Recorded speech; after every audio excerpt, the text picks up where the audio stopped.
Yeah, maybe we can start. We also are recording this Zoom. PODIUMS Leaderless, a series of online conversations at Leaderless, a solo exhibition at Isaac Chong Wai at Bilsart'ta, Istanbul, supported by Tarabya Kültür Akademisi and Zilberman'ın. And today we are with the artist Isaac Chong Wai and the curator Abhijan Toto. Am I pronounced right? Yes. Yes, okay. Now we can start. Sure. Great to have you, Abhijan, and it's really nice talking to you always. And maybe in the beginning, we could, as you said, I could maybe explain a little bit about the context and the podiums and what is actually about, what is it about. And so right now I'm in Istanbul, and Abhijan, you're in Bangkok, right? Mm-hmm. Yeah, great. And for the solo exhibition here at Bilsart, the title is called Leaderless. And the whole idea was about how we could imagine a world without a leader. And because I think most of the time when we talk about leader or like ruler, we always think of one person, like one individual. And that was the starting point how I came into the idea of talking about leaderless. Because most of the time, as one Turkish writer, Gündüz Vassaf, he has mentioned in his book saying that the rulers don't need to explain why they exist anymore. Like they don't need to explain to us why rulers are existing. So somehow that was a very starting point of why we always think of this one individual and representing a loss of power, and how the representation of power always go into let's say one politician or one president, and then we see disaster and tragics. And so that was the starting point of the idea. And I think the whole leaderless idea was then developed into performance and video and installation and different things in the exhibition. Also, this what we're doing right now, the podiums leaderless, actually is we're trying to think of a way to discuss and to have a conversation about the idea of leaderless. I mean, in different contexts, we will have different, we can perceive leaderless differently. So, and it's great to have you, Abhijan. Know that you're in Bangkok, and Abhijan and I, we met in Berlin in one of his talk and in the conference at Times Art Center before.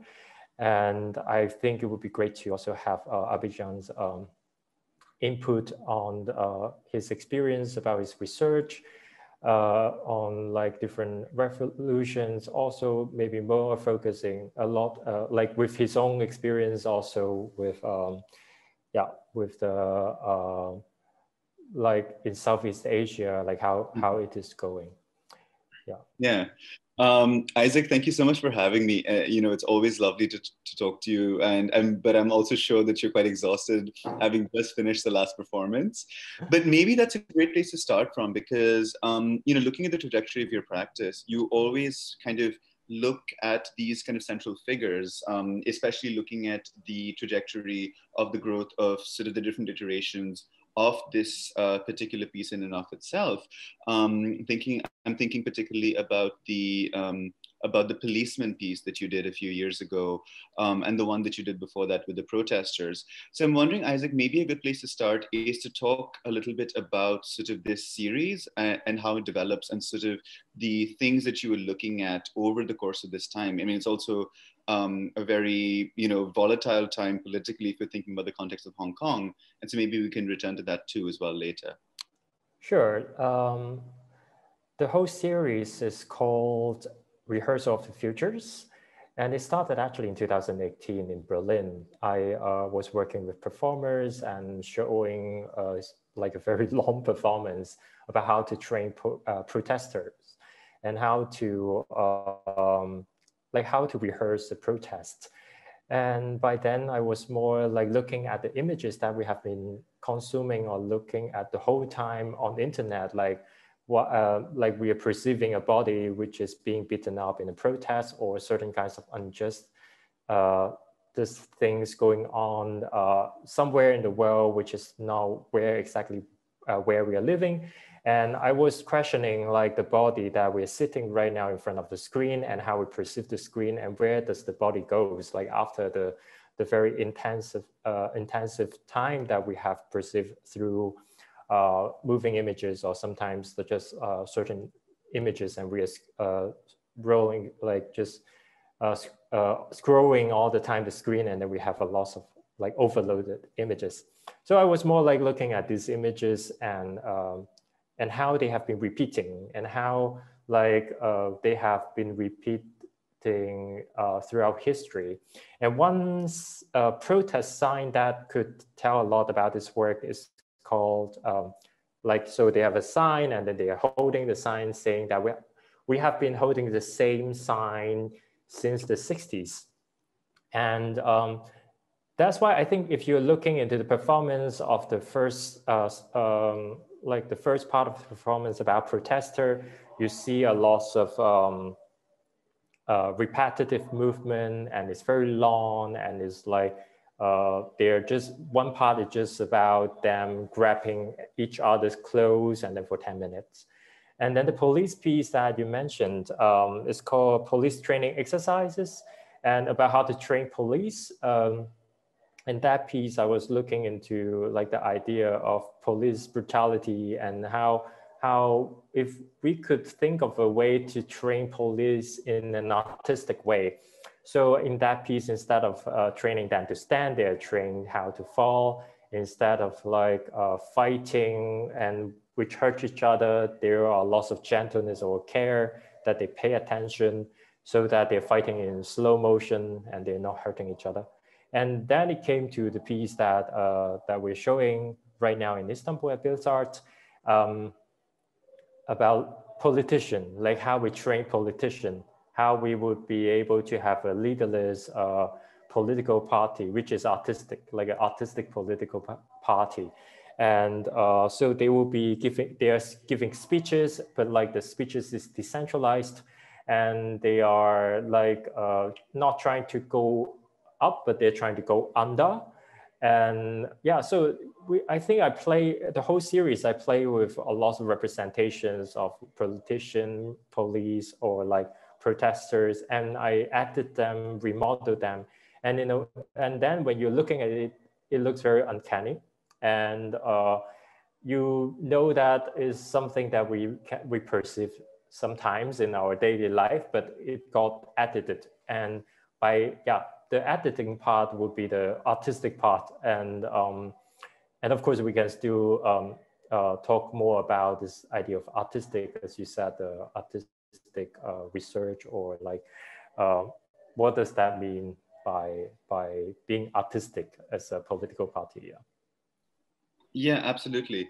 I think one of the things that also strikes me in particular about this series as well is sort of its relationship to the image, and the ways in which you've also always kind of looked at sort of this way of also bringing to life an image, and the ways in which an image therefore becomes enacted. And I found very interesting the way in which you were thinking about this idea of sort of another form of circulation.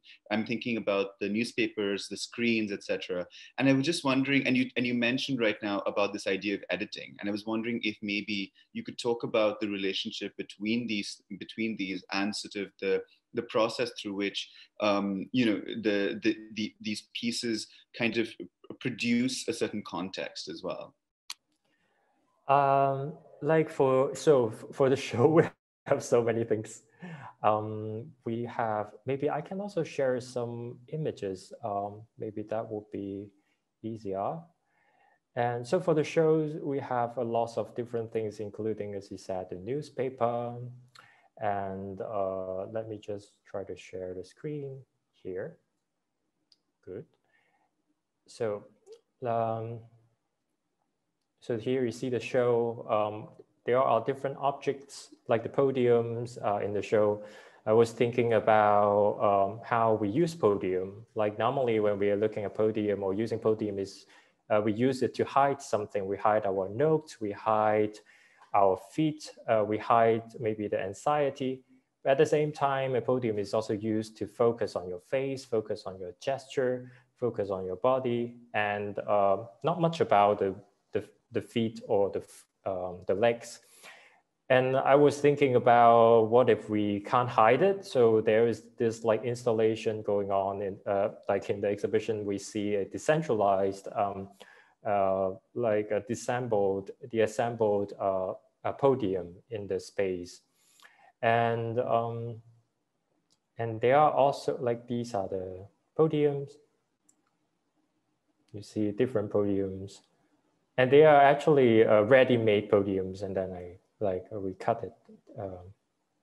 There are also this leaderless neon lights installation that you see is always blinking, going from leaderless and less leader, and then switching to less leader and leaderless. Like I was actually thinking about what if leader is not a person anymore, but it becomes a concept. Like because when we say less leader, and it becomes like a concept, like the less concept of the leader.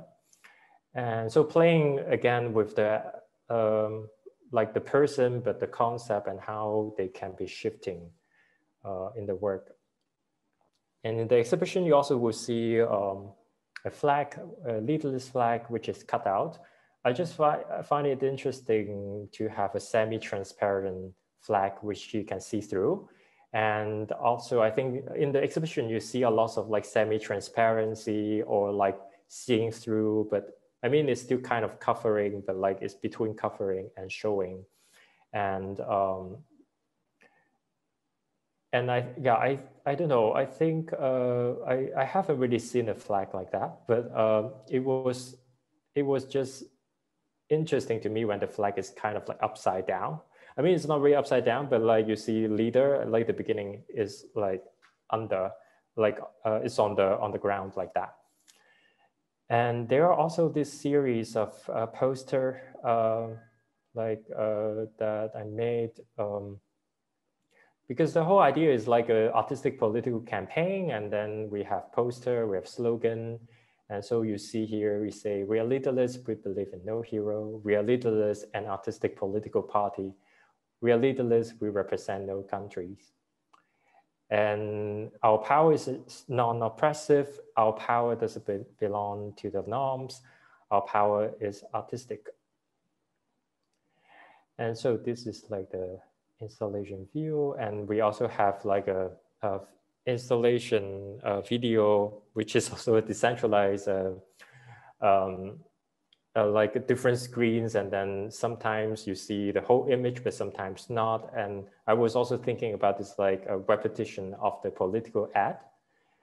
And of course, the performance, we just had the last performance now, and the performance is around like an hour. And like, as I mentioned before, they're like here, they're stepping on each other, trying to do different forms. And they were also giving speeches or like trembling, like, because I mentioned a bit about the podiums, but like, you know, when we are talking, sometimes we're anxious, then we're trembling, or maybe when we get very excited, emotional, then we're trembling.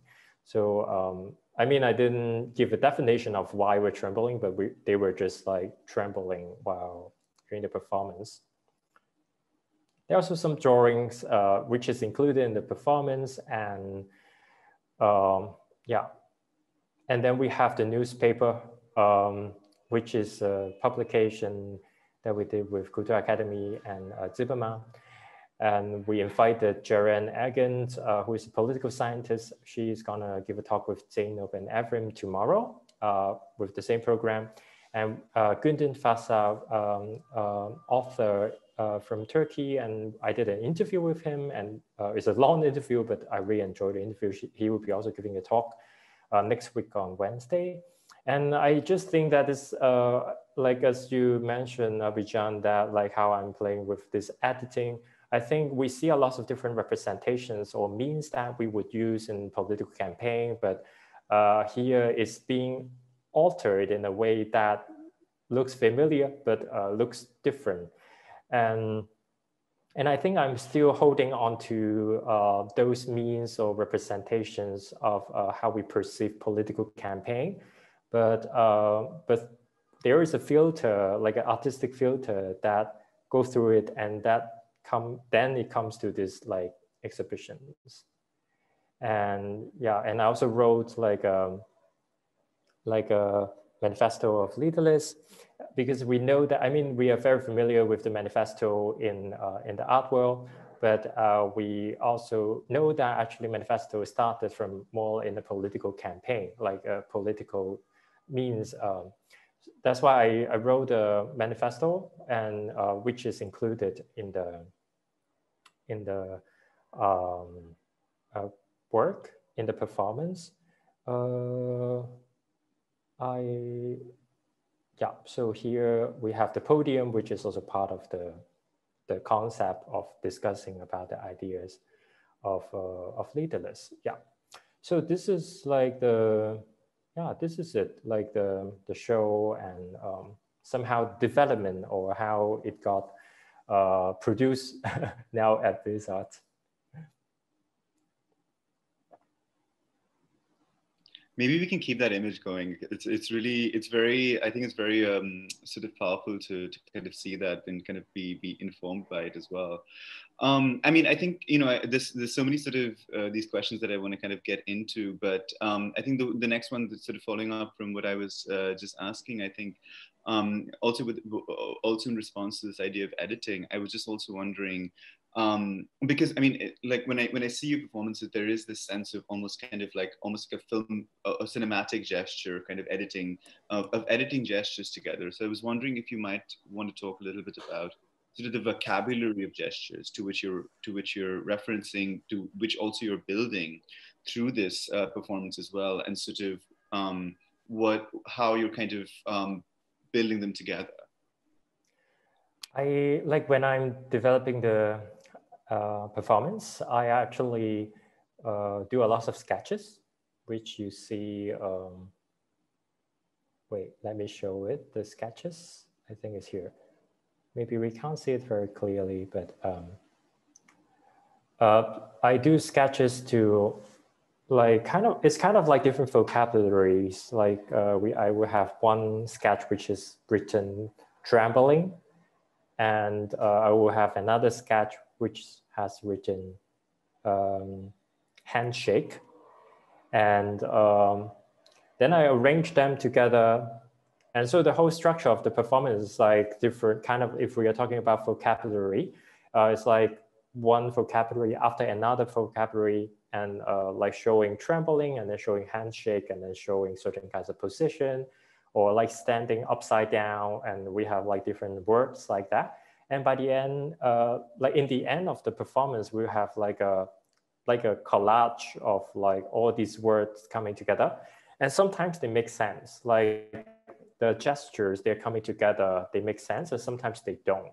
Like, for example, you will see someone who's like pointing at a direction, and then this person is like trembling and shaking. And then another person will just come to this person and step on this person.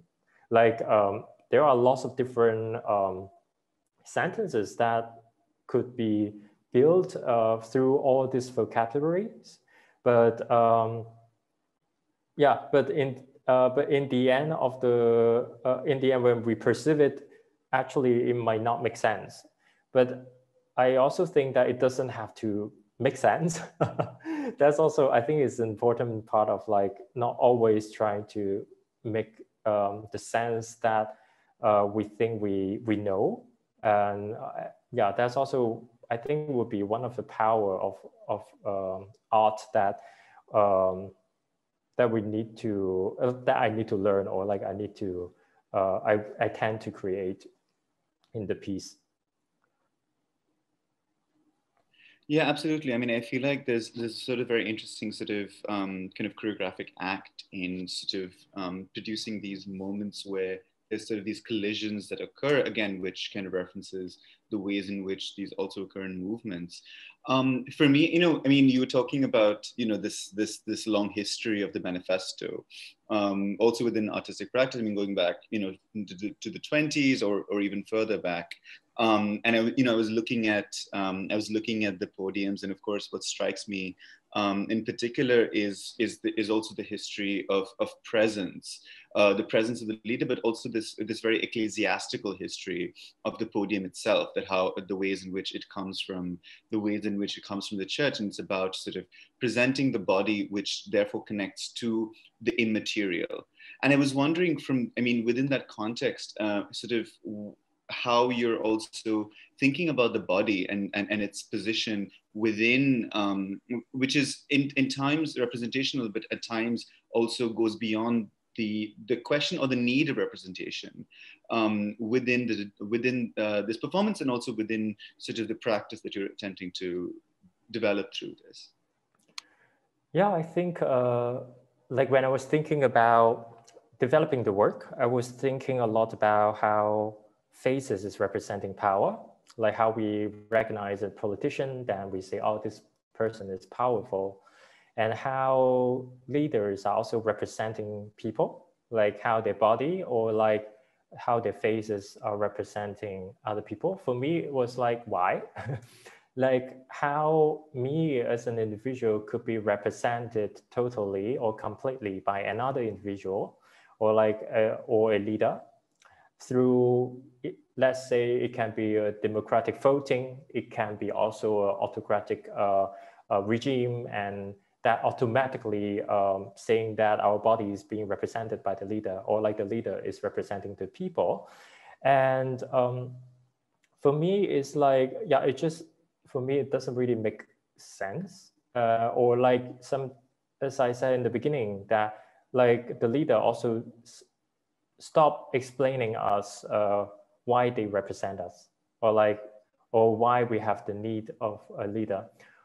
So when I was thinking about the body, as you mentioned about the presence of the body, I think it's also very important in the context of course, like the political party or political campaign or like political movements, like the presence of the body and the importance of the body being present, like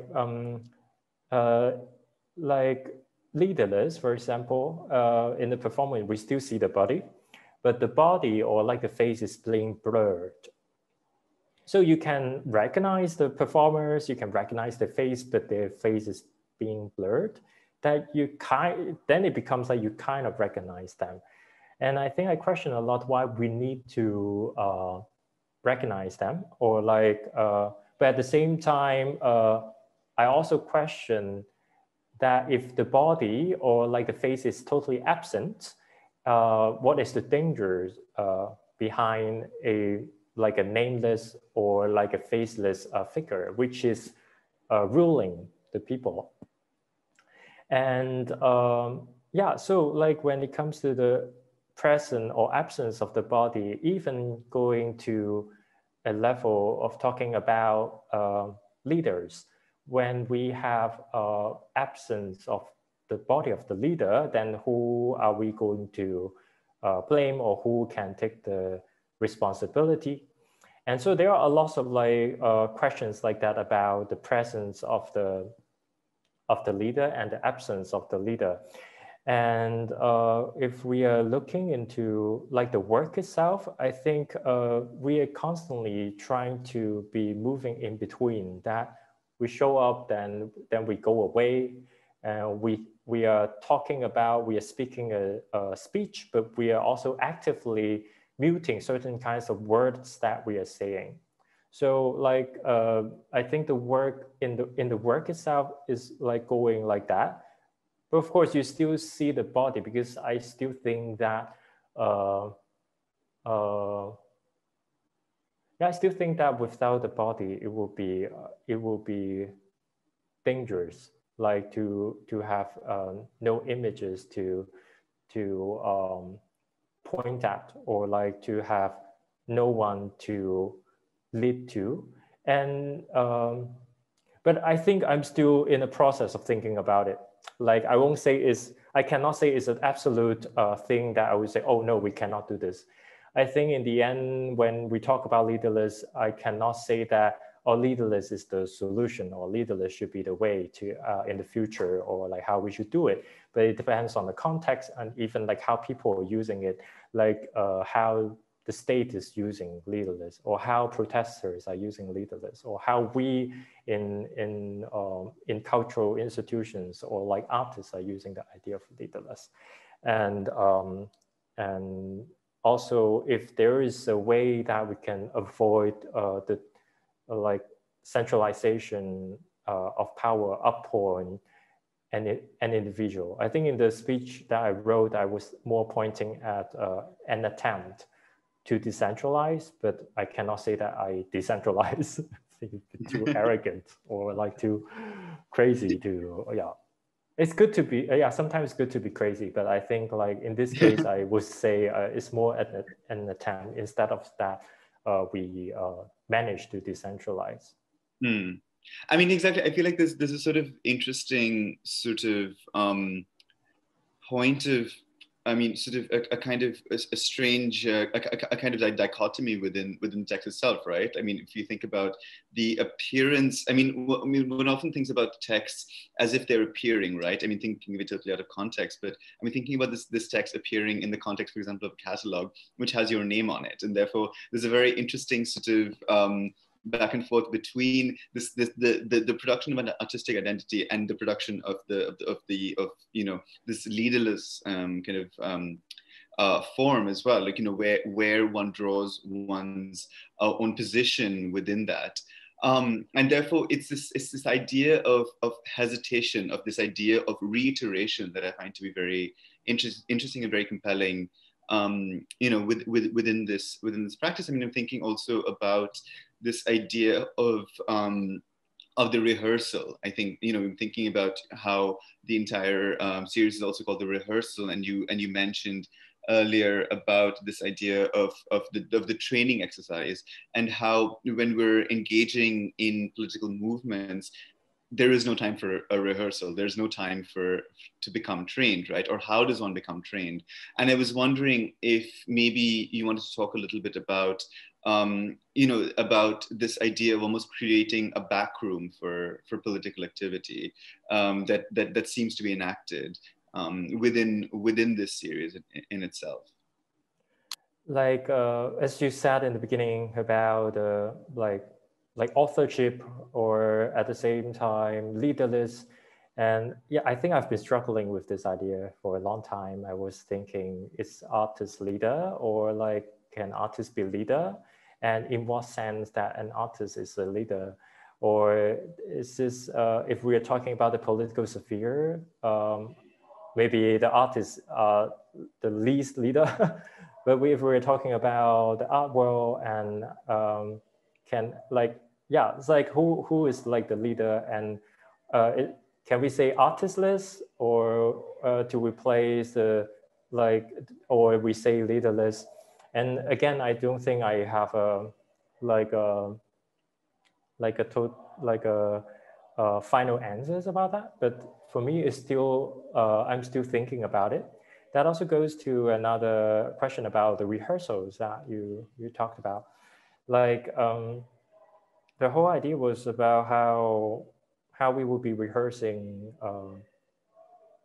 As you said, we don't have time to rehearse, but what if we have time to rehearse? And like this rehearsal of the future, like a rehearsal that would happen in the futures, or different possible futures.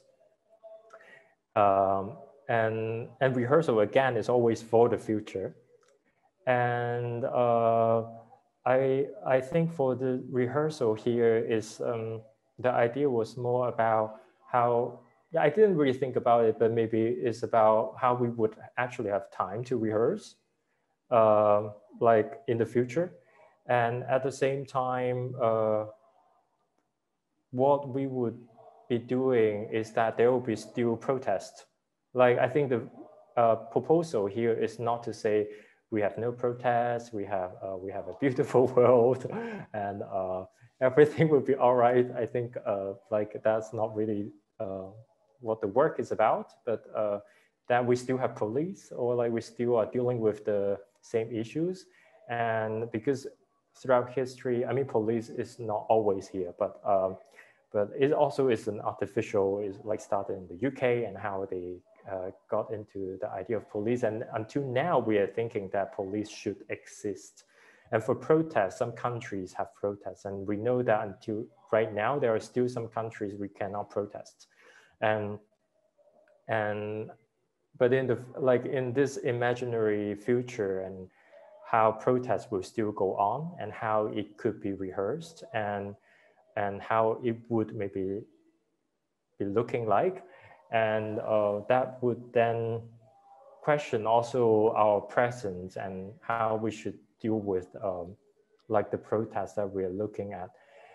But still there is a gap. Like the gap would be like for example, a lot of people also ask me if I will be showing the police training exercise in Hong Kong, and like back then in 2019 with all the protests going on in Hong Kong. And I think did I get invitation? I think not really. I didn't get invitation first. And second, I also said that even if I get invited, I don't think I would do it. Like if I'm there, I just go to the protest, and instead of like doing like police training exercise while people are getting beaten up next street like that. And but if you look at some people also ask me about when we are talking about rehearsal of the futures, the work happens in 2018, but the protest in Hong Kong happens in 2019. And I always explain that the work cannot be contextualized only by locality. Like it shouldn't be just explained by Hong Kong. I mean, I'm from Hong Kong, that I think you see the shadow of Hong Kong in my works, but the work is not about like, oh, this work is only about Hong Kong and Leaderless is only about Turkey. No, I think it's just this general idea of the global situation that we have with police, with protesters, and also with leaders or politicians. Yeah, I think that's a really important point to be made, where a lot of us, being from certain parts of the world, where when people see our work, there's the general association that, oh, this must be about necessarily this particular thing that people outside of that context know about. But we're often trying to think outside of the sort of the constraints, or maybe outside of the context of it. I mean, because as much as one can call you a Hong Kong artist, one can also refer to you as a Berlin-based artist. And I think that there is, also with the recent history of police brutality in Germany or in Europe in particular, I mean, particularly in France, with the recent protests against police brutality, I think that this is a question that one is constantly informed by from multiple contexts. I mean, for me, this idea of the rehearsal also speaks to, I mean, I really like the way that you talked about that this is not a utopian future for which you're rehearsing, but rather a future wherein one is trying to create certain smaller gestures through the situation one sees now. There isn't this kind of a grand, imagination of peace. There isn't a kind of grand imagination of resolution. And, I was thinking also about sort of this idea of inheriting this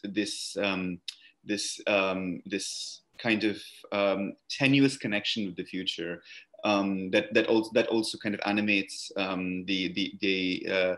it animates the work as well. And of course, one can always talk about, this idea of, 2047, the entire kind of tenuous connection with the future that one has within that, but also the ways in which this idea of rehearsing for a future that may never come or will never come in the now, and the ways in which that collapses time, and the way that collapses time into a very kind of into very simple, very particular situations is something that I found to be very interesting and compelling within that.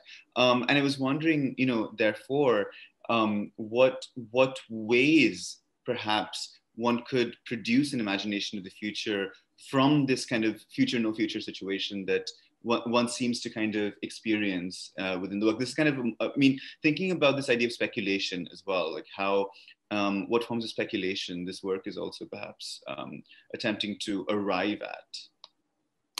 Yeah, like this being looked at and how we are being looked at, like in the performance, that instead of, I think it has a lot about, let me think. I think it's a lot about the idea of how we deal with representations, and for example, how politicians are normally wanted to be represented, how they always want to be standing, how they always looking up, not looking down, and how they are always, instead of, I think this is maybe from, I think it's from Gündüz Vassaf, he said, we always see the background of a politician with a sun, but not a night. It's always like during the day, but not during the night. And what are we afraid of about the night? We are afraid of the uncertainty. We are afraid of the fact that we don't see so well. We are afraid of maybe the silence, or like the violence that comes from the silence. We are afraid of not being able to be recognized, not being able to see, or not being able to be seen. And so that would be this spectator idea of how, without the spectator, we are also not able to create all those politicians or leaders that we are talking about. I mean, of course, like we also have the question about the system and how the system managed to produces totalitarian leaders. But at the same time, how following the whole system, supporting the system in order to generate more, because we want to look at, like Max Weber talked about, charismatic leaders, and we want to have a leader which has charisma, or like how they use charismatic leadership. And like without the spectator, the representation or the mechanism of like generating all these representation won't work. And in the work, as you said about this rehearsing, that like a no future, or like a future, or like a like future that we cannot reach, or like maybe we could reach. And I think by doing so, it's also trying to flip, or like trying to changes how we perceive or produces or participate in producing all this spectacle. And that would be one of the, one part that I thought would be interesting when developing the work itself. And so I also think that there are also some questions that I've been thinking about, and it would be also great to get to know maybe a bit what you think. Like, for example, I call like the I call it an artistic political campaign. I call it an artistic political party. And I'm still thinking about it. Like, I'm still thinking, like, can a political party be artistic? Like, and what does that mean? Like, to say that this is artistic, can they be together, or maybe but for me, I think they can be. That's why I did that. But probably the social norms are telling us they should not be. And by saying it can be, I mean, it's different from it should not be. So somehow I also want to know, what you think about it. Yeah, absolutely. I mean, I feel like one of the things that I would love to hear, I would love to kind of get into a little bit more with you is sort of, where is the line between the artistic and the political that occurs? And I think when I was thinking about this idea of the rehearsals for the future, as I mentioned, there's a very interesting notion of also giving safe haven, right? For things that, for things that don't necessarily find a place elsewhere, or this idea of, which is why I was also very compelled by this idea of the rehearsal for the future, where you're kind of almost giving a safe space for those who are in the act of producing a future through a political act of revolution, where they're able to retreat to be able to kind of re-examine what one is engaged in. And I was wondering, where do you think for you that line is lying? I mean, for sure, you're demonstrating for you the way that line kind of oscillates and kind of moves between the seemingly disparate spaces of the artistic and political. And, I'm also thinking about how you mentioned that, if I was in Hong Kong, I'd just be at the protest. I wouldn't necessarily be showing this work. And I was wondering if maybe you could talk about that line in relation to this particular project as well. Sure. I was thinking about this artistic political party, which I'm still thinking, as I mentioned, the fact that when we are talking about, for example, when we're talking about activism, it has to be a clear message. It has to be a message that mobilize people. It should be make a social change. And but when it comes to artistic, not necessarily that it has to have a very clear message and saying what is right, what is wrong, or going to do a things and then to explain the reason why we're doing it. For example, doing a performance and saying that this performance is political engaging into certain kinds of social changes that we are doing right now here in Istanbul. We didn't do that, but more I think the whole thing that I like doing here is in a way we're denying, or we're denying the fact that we refuse to be identified, or we go into more that form of negativity instead of a polarized form. And I think a lot about the ambiguity that art allows us to see, and also is what you mentioned about the safe haven, that we can produce things that is unknown to us, that has never been seen. And I think our societies are afraid of having, I don't know, our society tend to look for answers and are afraid of having no answers. And then people are rushed to make answers in politics, making everything either saying it right or wrong. But if we are looking at at art, or if we are looking at a painting and say that how someone's portrait is being represented in a two-dimensional surface, we see the representation but not the person itself. But maybe then we have something similar between art and in this sense, looking at representation and how representation is being created. I'm not saying that the political campaign has I'm not saying that all political campaign is artistic, but I think there should be some lines that they overlap sometimes, but not necessarily equal to each other. Just how we produce images and how politicians are producing their own images, and how it is always having a line between reality and the fact, portraying someone as hero. But in the text I wrote here, I said we believe in no hero. We're not superstitious because hero doesn't exist. And so I think in the work there are lots of negation playing instead of but there are also affirmations. So saying that we are leaderless, then we're affirming that we are negativity. So I think I'm still playing around this negativity and positivity and in the text and also the work itself. But there are definitely some lines which are touching upon each other, but not necessarily parallel. Yeah, absolutely. I mean, I think that the sort of the play between the positive and negative, both in spatial but also sort of conceptual terms, is something that seems to be very, seems to be very present throughout the work, throughout the project, etc.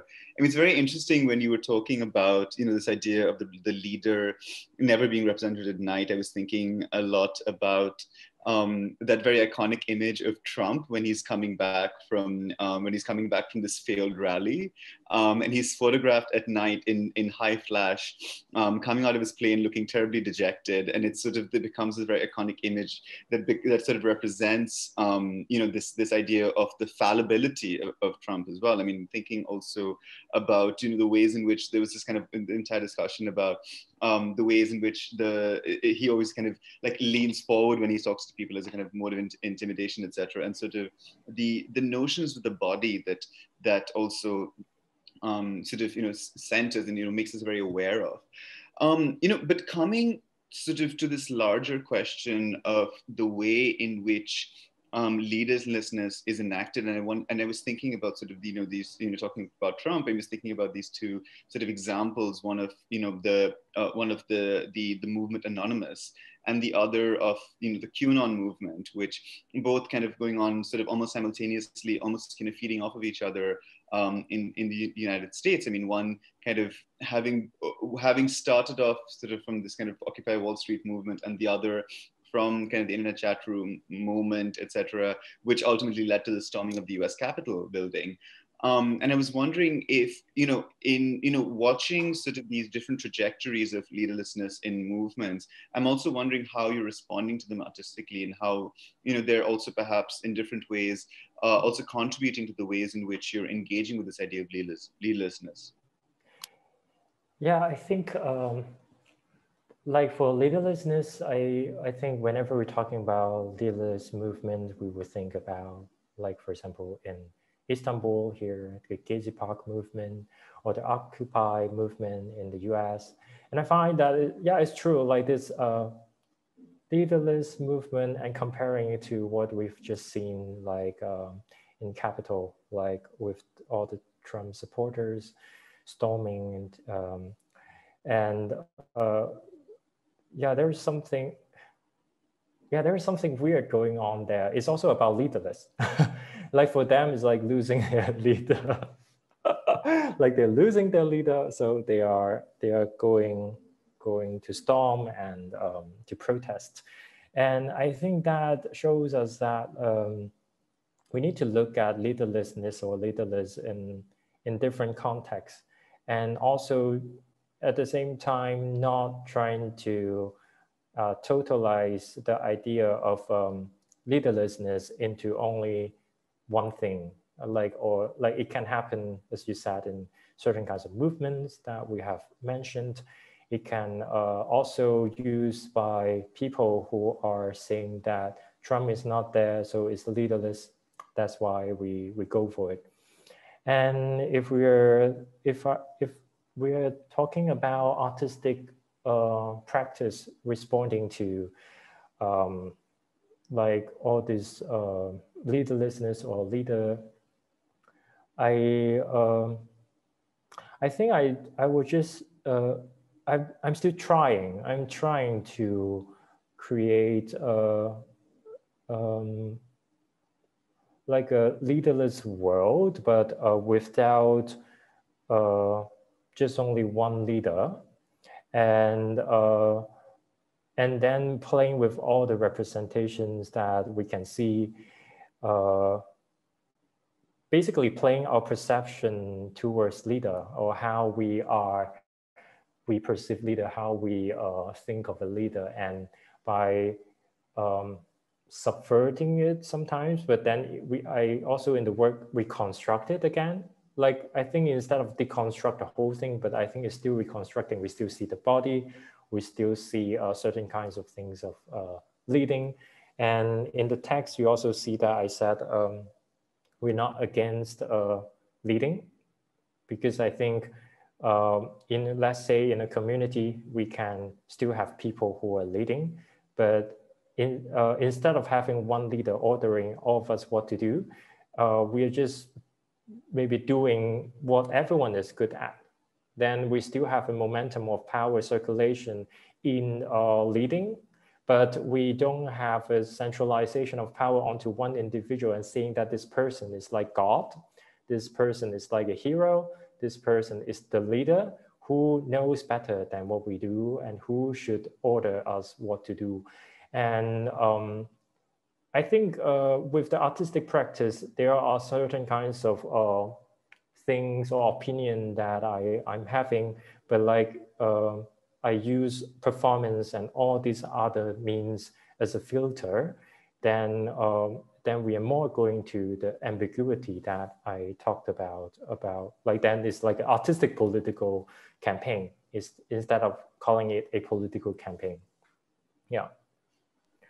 Yeah, I mean, I think one of the things that I kind of was again very struck by when you were talking, when you were just speaking, is that everyone is sort of doing what they're good at, and I feel like this is one of the things that is to me very compelling about sort of the current generation of a decentralized sort of quote unquote leaderless protests as well. I mean, this question of how assemblies are made through the enactment of various kinds of expertise, and whether we're thinking about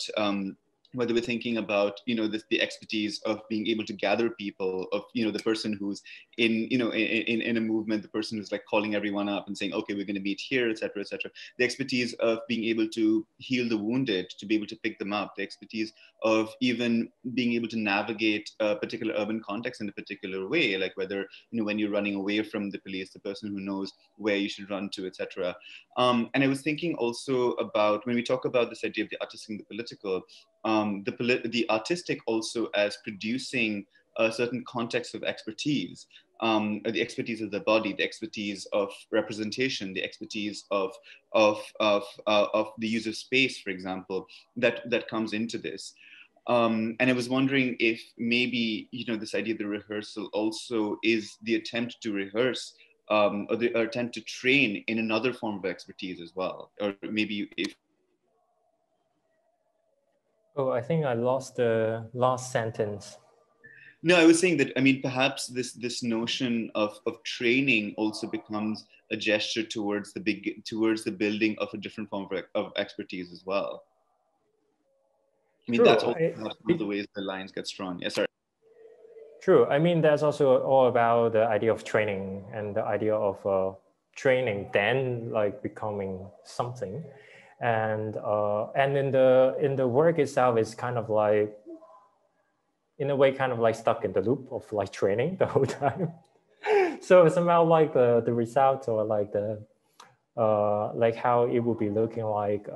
I think I didn't mention it in the work, or I don't think I'm planning to picture or depict it. Yeah, so somehow that's why there are like futures, like the plural, when I was like naming the work itself, like how different futures that we would be able to reach.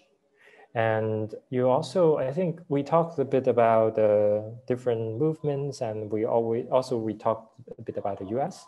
And I was actually thinking also this idea of like without like national border, like if it's possible to think of it without national border, like think of the idea of leaderless without being grounded only within the nation states. And yeah, so I was thinking maybe you would have some idea about like how we could imagine politics without national borders. Absolutely. I think there's I think there's several things that we should be going back and forth on. I definitely think that we should come also to the question of the ghost of Hong Kong, as you very nicely put it in your work. But I think that maybe one of the things in terms of the way that I'm also thinking about the trajectory of the post-national. I mean, there's been enough sort of work in the last 5 to 10 years about sort of the way in which the post-national is already being presented, right? I mean, Gajra Chakravarti Spivak very famously said that that the things that are already kind of present as being sort of post-national our capital and data, and that is the thing that circulates, and that is the thing that produces our current realities. So the post-national exists for a select group of people in the world, whereas for the rest of us, we are constantly entangled within the place of the imagination of the nation state. I mean, drawing from my own practice, this question of where do we imagine the post-national from is sort of one of the key questions that we always come to with the idea of the forest curriculum, which is also how we come to this idea of Zomia as being the zone from which we both go back to a long history of resisting the space of the nation state, but also as a potential space for rehearsing a new future beyond this idea of the nation state. So maybe, I mean, since this audience is largely Turkish, maybe I might want to give a bit of background as to what that is, and then we can kind of maybe trace that back to where we are both in Hong Kong and in Thailand right now. But we've been looking at this terrain, which is sort of 300 meters above sea level, but the mountainous regions of South Asia, Southeast Asia, and southern China, that even today sort of are deeply interconnected, have been interconnected culturally. It's a space where indigenous people, etc., have largely inhabited, and it's also the space of kind of many histories of violence in the last century or even preceding that. But throughout sort of the last 2,000 years, it's been the space where the nation states of the lowlands. I mean, if you think about the kingdom of Siam or the Wen kingdom of Vietnam, they were never able to conquer, or even the empires of China were never able to conquer, and therefore they always existed outside of the spaces of the space of control. And tracing from the work of the anthropologist James C. Scott, we've looked at this as a place of a different form of anarchist thought that has a much greater sort of cultural root within these places than if one thinks about anarchist thought in sort of the abstract Western conceptualization of it. And for us, I think this idea of the leaderless, this idea of anarchism, this idea of leaderlessness also therefore has to, when we're thinking from here, and I think this is where, Isaac, I mean, I really also liked the point that you made about the fact that leaderlessness is also not an abstraction. It is also something that is deeply grounded and rooted in the context from where we speak. Because when we're trying to imagine this idea of leaderlessness over here, we also have to think about the ways in which that also accommodates or moves to accommodate the non-human and the more than human, right? How do we produce horizontalities and horizontalities within the space of the non-human, the spirit world, et cetera, which are deeply rooted within here. But I think and I think this is also the way that I return to the piece, where I think that one of the things that also strikes me about the piece itself is that when we talk about this idea of horizontality within the context of movements and leaderlessness, one of the things that also strikes me is that there's this imagination of egalitarianism, a kind of a complete non-hierarchism, or a kind of, or a peace between. Whereas when we're beginning to think sort of on this register of the more than human, we begin to also understand the question of friction, and the fact that friction actually becomes the way in which assemblies or assemblages, to move in that direction, are always in operation between themselves. That leaderlessness or the question of decentralization is not in itself, therefore, a resolution, but rather it is an acknowledgement of a present in which power is constantly negotiated. There is and forms of relationality are always constantly negotiated. And this is one of the things that very much struck me when I was thinking about what you were talking about, where there's these moments in which the coming together between bodies makes sense, and there's moments wherein it doesn't, because to me, these moments of friction are in fact where this kind of radical imagination of a possibility otherwise actually become produced. Yeah, like exactly like what you said. I think like even thinking about the idea of a forest, like thinking about like I think we always talk about how to save the world, but actually the world doesn't need us to save it. Like we're trying to save ourselves. That's actually a friend of mine told me about that. Like we should stop saying that we save the world or we save the forest, and how the forest has been like working without having a leader. I think like we human are like one of the only species telling how others should live. Like, but I think a very good point that you make is about this constant negotiation, and like how we constantly negotiate, and how everyone is like in the forest has been like all different species are trying to negotiate, try to find like the equilibrium that that is produced, and how we like human are trying to interrupt or like trying to reign, trying to rule over, colonize, and then we are now still saying that we're trying to save the world, but we are actually saving ourselves, but we don't want to admit that.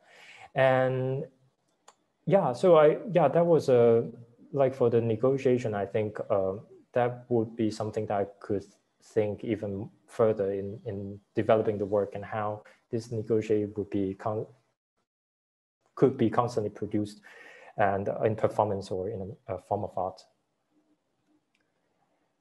And yeah, maybe, I don't know, maybe we could also talk a bit about where you are in right now. You're in Bangkok, like how's the situation there in Bangkok? And we talk a lot about like the state, and talk a lot about also like a leader. I mean, if we're looking at Thailand's King Maha Vajiralongkorn has been staying in, I mean, he has actually been staying in Germany during the pandemic, and it also raises discussion and protests about his undemocratic rules and how he rules his country. And like as someone that you're living there, I just want to know like how's the situation in Thailand, and how people are reacting to the leader, or like to the king that is ruling the country. And I mean, like I've seen, I wasn't in Thailand during the protest, but I've been like following the situation. And there are also some, like on the news, I saw some schoolgirls are saying that they're working in a leaderless like way. I mean, schoolgirls in Thailand, but when they're protesting, the body of the leader is not physically in Thailand. And yeah, so like maybe you can tell us about like something that you have seen, or like how people are reacting to it. Yeah, absolutely. I mean, I think that it's very interesting to think about where the body of the leader is as well, within also the context of the protest. I think maybe it might be helpful to give a little bit of context to the audience here about what's going on here, because I'm also not sure about how much it's covered in the international media. I mean, Thailand, I mean, and this is also, I think, which is also by design, because for decades, the Thai government has also gotten away with what it's done, with this kind of mask of, oh, Thailand is kind of beautiful, paradisic country with beautiful beaches and amazing food and great people, which are all true. But it's also a country where there has been a military coup almost every 5 years, just like clockwork, for the last God knows how long. So Thailand currently is under a military dictatorship under the General Prayut Chan-o-cha, who came to power in 2014, following the destabilization of the democratically elected government.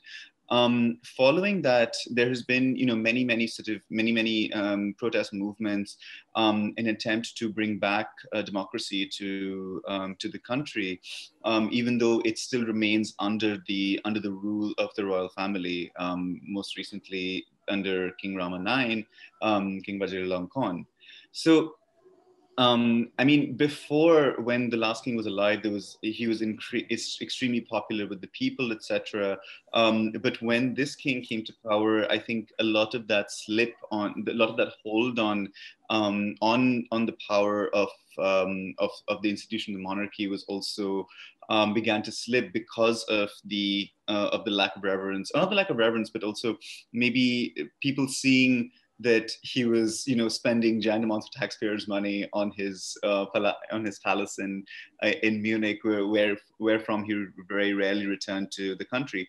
At the same time, we see the huge amounts of corruption within the military government as well, and this led to a large spate of growing protests from 2019 that I think swelled to their peak in 2020. This was very much precipitated by a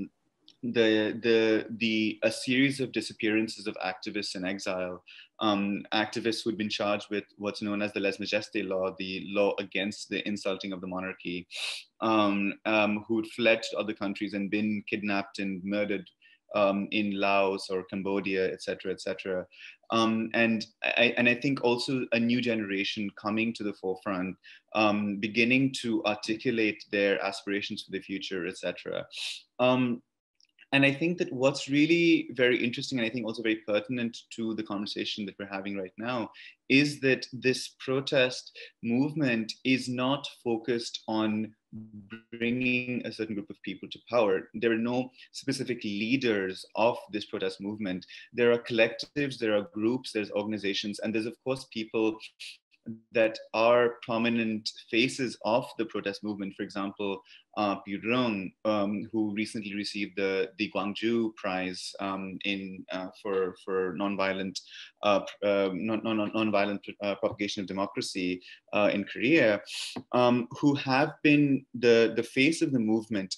But as Isaac mentioned, that some of the most prominent organizers of the movement have been high school students and middle school students. For example, we have a really amazing group over here called the Bad Students Collective, who are one of the largest, who are one of the sort of, apex organizations that bring people together in these giant rallies, all over Bangkok, but also all over Thailand. And what's really also amazing about the movement here is its sort of, wide sort of broad intersectional appeal. I mean, I remember being incredibly moved when I went to one of the protests where one of these, high school students was maybe, 14 or 15, talking about the rights of sex workers, the rights of LGBTQ people, the rights of women, abortion rights, the rights of migrant workers, as being as central as the rights of, those who conform to more societal expectations, families, et cetera, saying that this is a movement that is an attempt to accommodate and to expand, to include the needs of all within society, to move together. And I think that this is one of the things that makes Thailand's current movement incredibly radical and incredibly interesting. And one of the things that allows for a totally different imagination of where we're also moving. I think, Isaac, we talked about this a little bit and before, and we were discussing this idea of expertise as well. And one of the things that also has compelled me so much about this movement is the ways in which they thought so much about the ways in which we organize, and for example, how do you produce safety within the context of a leaderless protest, right? When no one person is telling you, oh, you should be going forward, or you should be going back, or you should be doing this. So as some of you may know, that these protests have also been met by a huge amount of police violence, which again, we're seeing all over the world. But of course, it's become very iconic, the use of the rubber ducks over here in Thailand, where people have been using these giant inflatable rubber ducks as a way of stopping water cannons. And the way in which that also works in a very kind of localized way is also very interesting. So I was mentioning to Isaac before that the movement here in Thailand has learned a lot from the movement in Hong Kong. There's been a lot of sharing of strategies between activists on both sides. And what they did was they kind of created these giant Telegram groups where every day before the protest, they would circulate a set of information about gestures that you could do to ask for something when you're in a movement. So for example, when we hear about the water cannons coming, everyone forms lines and they would sort of, for example, do this above their head and everyone would do it. They would kind of relay the information from one end of a line to the other. Or if you're in a kind of a swarm, you'd relay it sort of outwards or inwards, letting everyone know that we need umbrellas to go to the front, or we need water, or we need milk for tear gas to go to the front, etc. So a series of gestures was created and circulated by this kind of leaderless group to create forms of safety. And for example, the movement also designated people as medical workers in the space of protest, designated people as guards within the protest who would be taking care of the more vulnerable.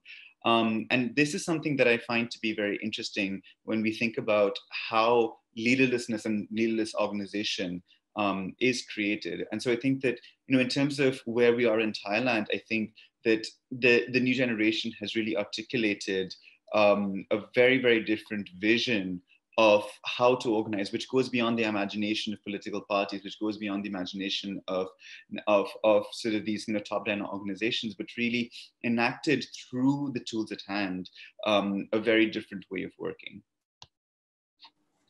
Yeah, I think you were talking about, like, the one thing that I got is like the power of vulnerability, like the rubble duck, or if we look at 2014 in Hong Kong, the umbrella movement, and we're using umbrella to, in a way, kind of fight against pepper spray. And the celebration of vulnerability and the urge of looking for the so-called authentic representations of the leader, like such as what you mentioned, that how the so-called failure of politician, or like embarrassing moments that are being circulated, being made as a memes, it's going faster than how a president is standing, like the image of like the failure goes faster than the image of a president standing in front of a sun.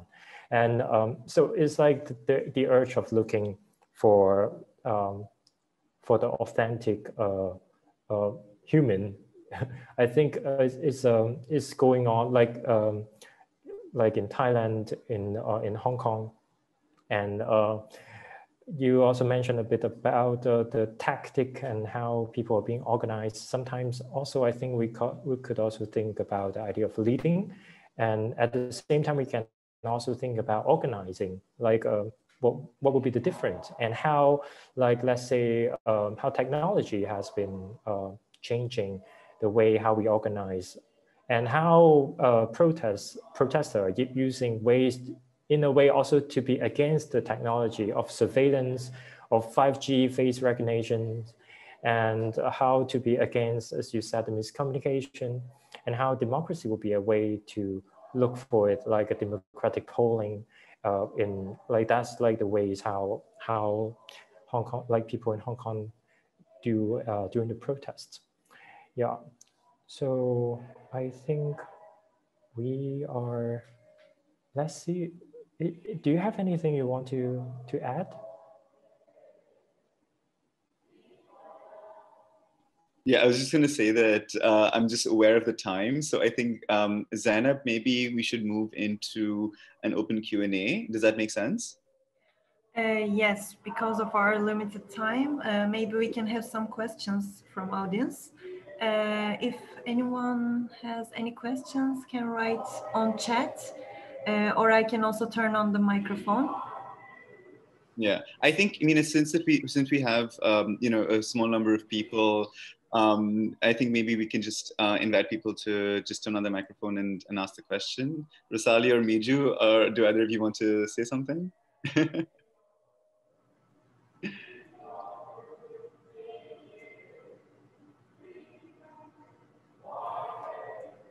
Hi.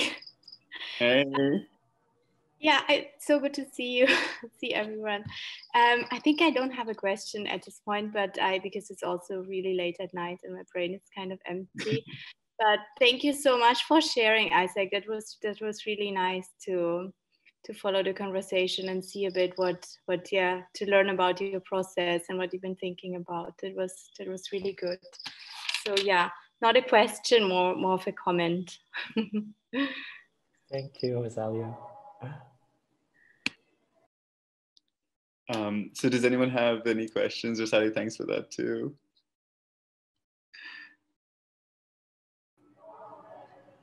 I think there is no. I think Isaac and I can just keep talking about the political situation quite endlessly. I mean, it is a very interesting time that that we navigate. I mean, I think that one of the things that you were kind of mentioning this idea of vulnerability and authenticity, etc. And one of the things that I was thinking about being really important over here has also been the use of humor as well, and the ways in which humor is always this thing that produces community, right? Like if you're laughing at something, you're laughing at something together. There's the violation of a social mode, the violation of a social construct, etc. And and when we've seen over here in Thailand how much humor has become this device that's being used to speak back when you can't speak back, like when it's a tactic of evasion, but it's also a tactic that allows for certain kinds of political speech. And I was wondering, and I think that this idea of humor also plays a very important role in the production of horizontalities, and humor is something that you've always also skirted around and worked through as well, whereas this work becomes very, very serious. And I was wondering if that's something that you've been thinking about too.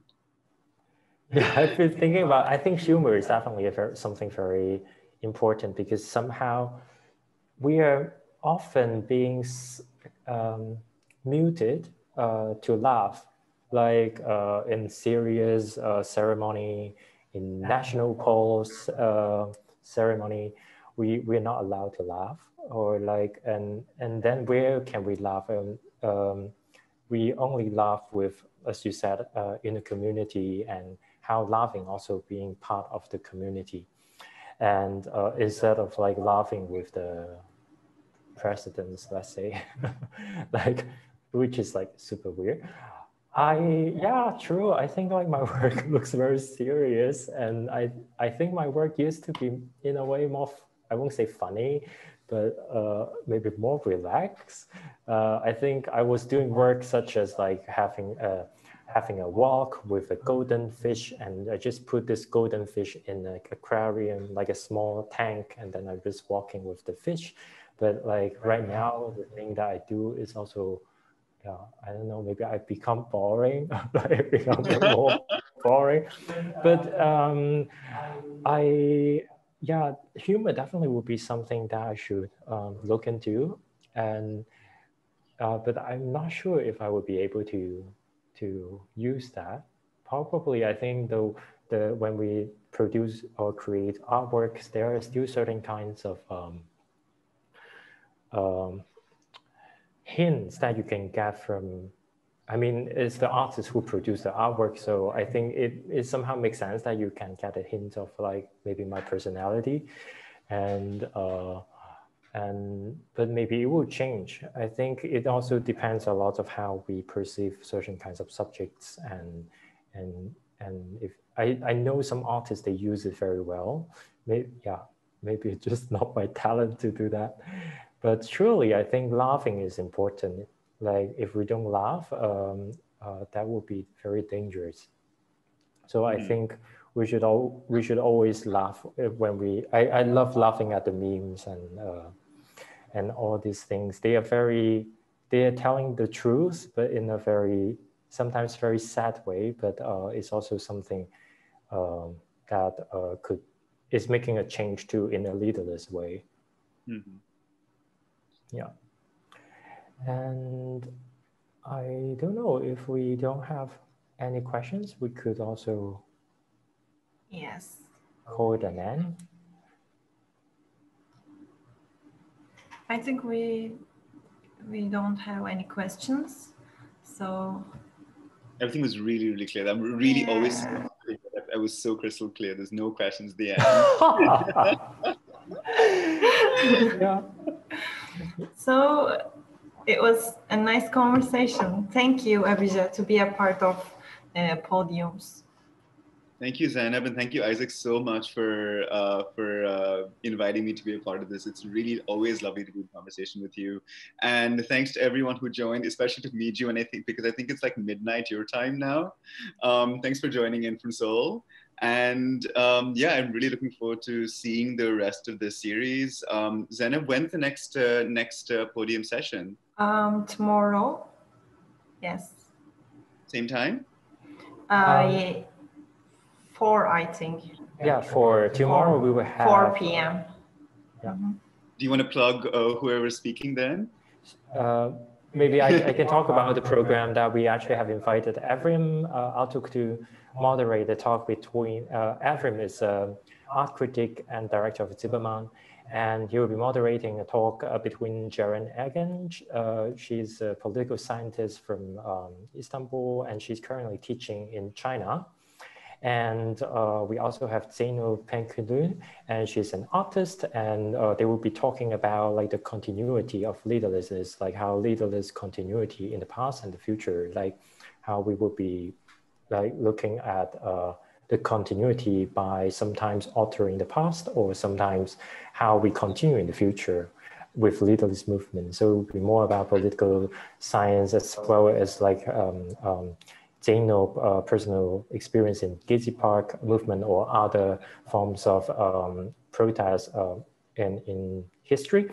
And next week on Tuesday and Wednesday, we will at 4 we will have talks from like on Tuesday we will have Pia Entenmann from Culture Academy moderating the talk between Banu Karaca and she's a scholar and an anthropologist, and dealing with state terror or like state violence.